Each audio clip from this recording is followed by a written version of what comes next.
to share with you my Easter story. In this story, it talks about some of the most important doors in my life. I was born in New York in 1957. I know, it's a long time ago. But my mom, she was from Texas, so she got us back here to Texas as soon as she could. And I was like most kids. I was just like you. I like to ride my bike, play with my friends, watch TV. Even if our TV was only in black and white, I still like to watch it. And guys, my family, they were kind of a mess. We had a lot of problems in our family. But some things about being in my family were kind of fun, especially my Papa Cecil, my grandpa. It was so funny to watch him. He made me laugh a lot. When he would get home from work, he would take off his work shirt and go plop down in his chair.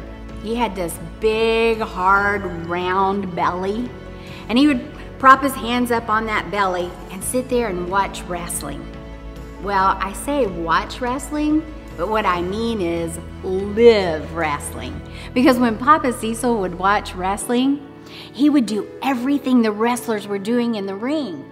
They would be throwing each other back and forth, and so Papa would be flinging himself back and forth in his chair and contorting his face all around, just like the wrestlers. And whenever the bad guy was coming up against his wrestler, if he was sneaking up behind him, Papa would yell out at the TV just like the wrestler could hear him, watch out, Fritz, he's got a rock in his hand.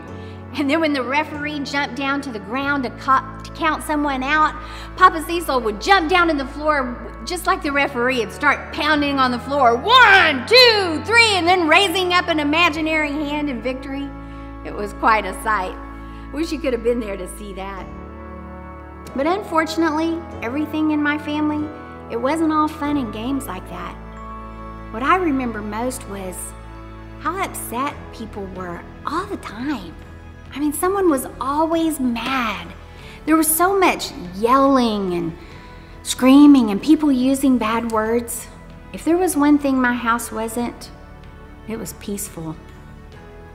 But I did have this one aunt, my Aunt Margaret. I loved to go visit Aunt Margaret because every time I went to Aunt Margaret's house, it was so peaceful there. Aunt Margaret would always have this big smile on her face, and she was so nice. She was really different than the rest of my family, and I wasn't quite sure why, but I knew I liked to go visit her. Well, my dad, he did some really bad things. I mean, very bad things. So bad that my mom and my dad, they got a divorce, and not soon after that, one day the police came, and they got my dad, and they took him away to prison. He had to go there for the rest of his life. It was a really hard day. But soon, something good happened. It was almost Easter time, and I loved Easter because every year at Easter, my mom would get my brother and my sister, and she would take us all shopping. And we'd get a brand new outfit, and the best part of all was not the outfit, but on that day, on Easter morning, my mom would take us to church. And I loved to go to church because I remember when I would walk through the door of that church, I felt this peace like I didn't feel at home.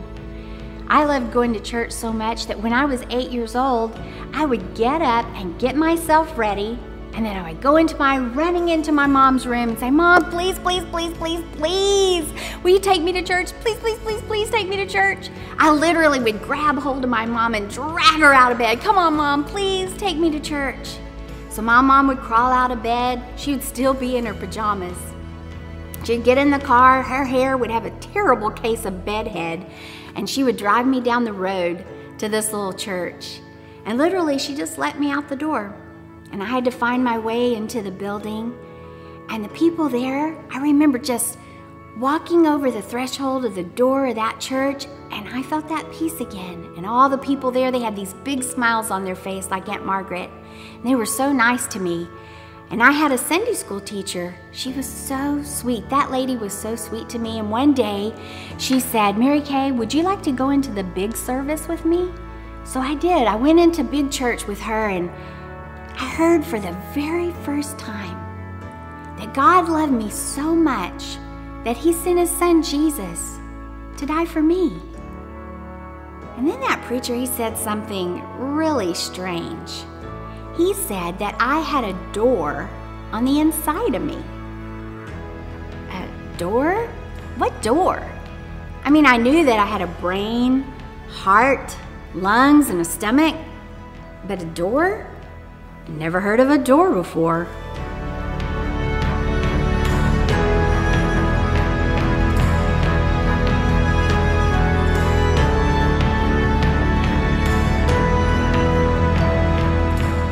Now, I was different. You know, I grew up in a great house. Every Sunday we would go to church. I would get up when I was a kid. I would put on my little tie, put on my suit. Yeah, I was looking fine. This is where I would spend my summers. Me and all the neighborhood kids, we'd get together, we'd play baseball almost every day. It's a good kid from a good home, no fights, no cursing, anything like that. Man, I thought we had it all together. Or so I thought. Doors? What door? I'd never heard of a door.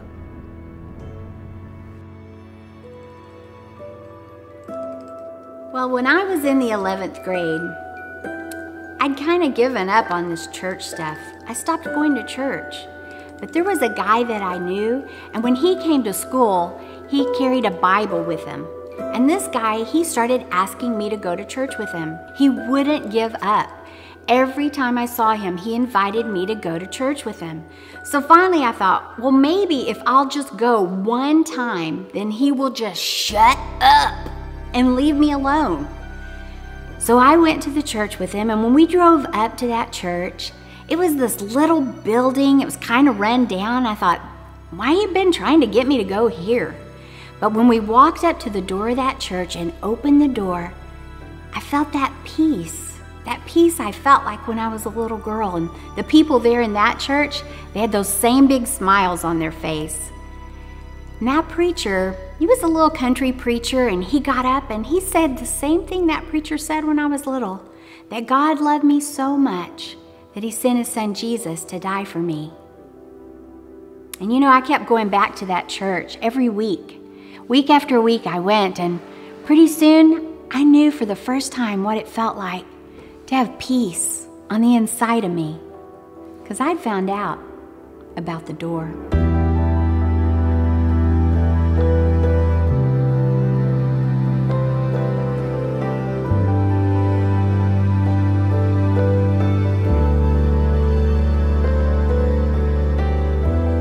Now, Pastor Mary and I, we went to school together. It was our senior year when she caught my eye. And our very first date was the senior prom. I still carry the picture of our senior prom with me to this day. Now all you girls go, "Ah," and you boys, you pay attention to that. Well, something happened our senior year. Mary was different. And all I know is she just kept inviting me, "Go to church with me. Would you go to church with me? Please go to church with me." So finally I thought, okay, I'll go to church with you. I've been to church all my life. What's the big deal? I don't know. Go to church with me. So I went one day just to make her happy. Maybe she would shut up. So I pull up to this church and I look at it. And as I pull up, I'm like, what in the world is this? It was a little bitty church. Run down, looked crummy. Oh well, I thought I would go in and see what it was all about. So I go in and I sit down in the pew. I sit down next to Mary, and they started up praise and worship. And the next thing I know, people began clapping. They were raising their hands. And I looked around and I thought, what is up with these people? I'd never seen that before. But then I looked in their eyes and something weird was happening. They had the same crazy smile on their face that Mary had all the time. It looked like they really wanted to be here. kind of caught my attention a little bit. Then the next thing I know, the preacher, he gets up and he starts preaching and talking about Jesus. But then he said something I'd never heard before. He said that Jesus died for me. And he said that if I was the only person in the entire world, he would have still died for me. Wow. How could I go to church my entire life? I'd never even heard that before. Early in the morning, on the first day of the week, while it was still dark, Mary Magdalene came to the tomb and saw that the stone was moved away from the entrance. She ran at once to Simon Peter and the other disciple, the one Jesus loved, breathlessly panting. "They took the Master from the tomb, and we don't know where they've put him." Peter and the other disciple left immediately for the tomb. They ran neck and neck.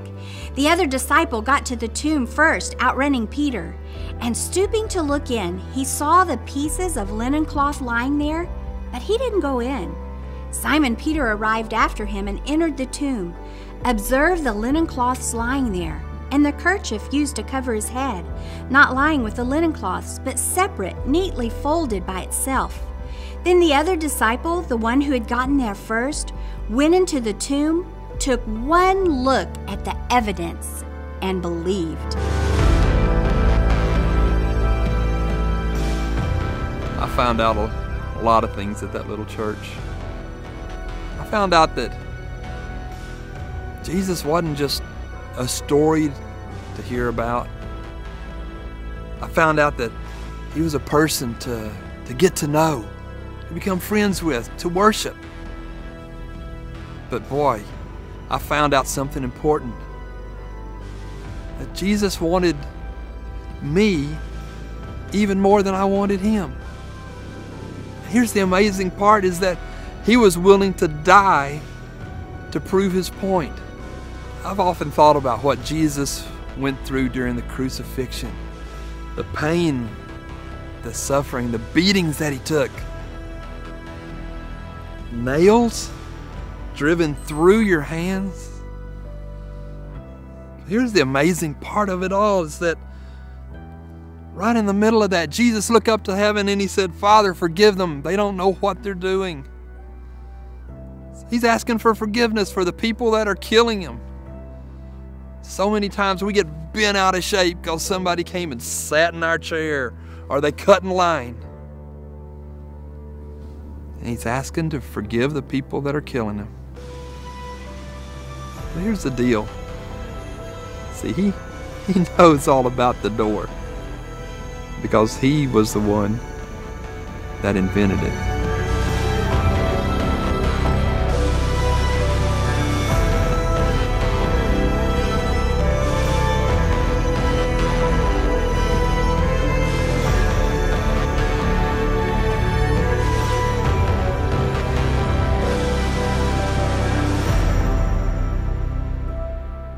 This is an old picture that I'd seen several times when I was growing up. It was painted with a scripture from Revelation 3:20 that says, "Here I am, I stand at the door and knock.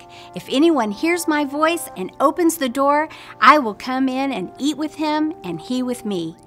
Now here's what that simple passage means. Your heart, not the one that beats, but the one that helps you make decisions, that's the door, and it can be opened or shut. You see, God could have made us with our hearts just directed to follow him. But if he'd done that, we wouldn't be the human race. We'd be called the robot race. And that's not what God wanted. He wanted us to choose him. So God made us with something called a choice.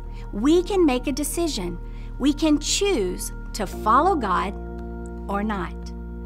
I want to show you something about this picture that I never noticed before, that I think the artist caught when he painted it.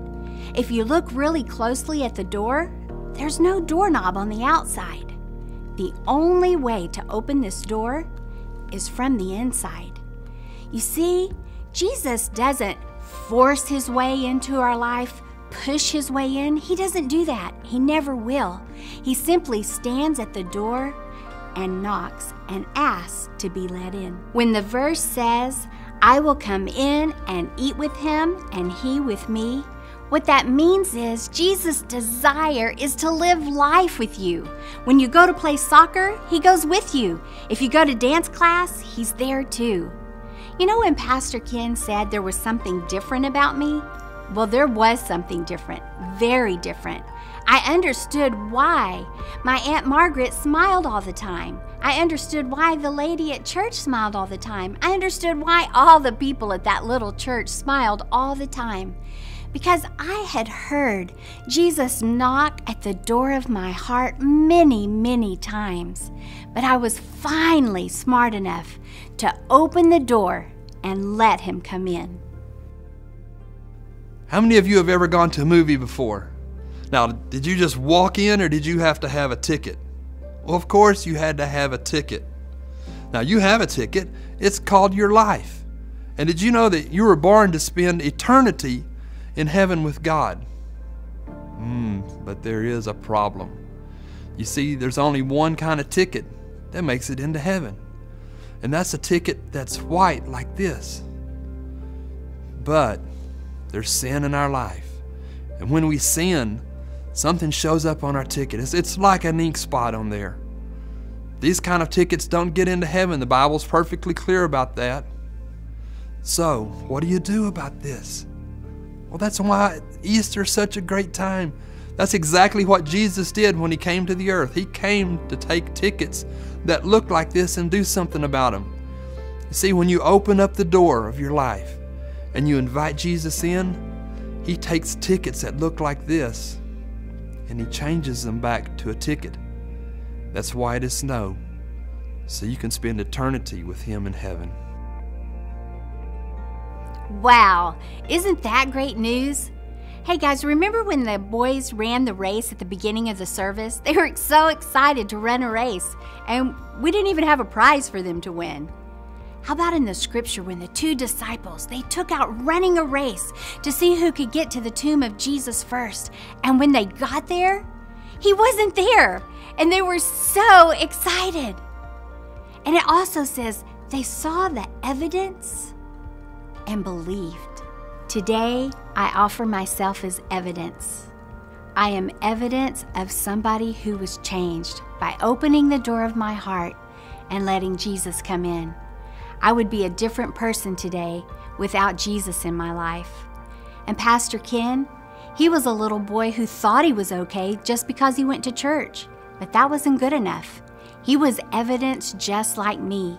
His ticket was spotted just like mine, until he opened the door and invited Jesus to come in. Boys and girls, today you have that same chance. Today you have the opportunity to make that choice, to open the door of your heart and let Jesus come in. He stands at the door of your heart today saying, "Here I am. I stand at the door and knock. If anyone hears my voice and opens the door, I will come in and eat with him and he with me."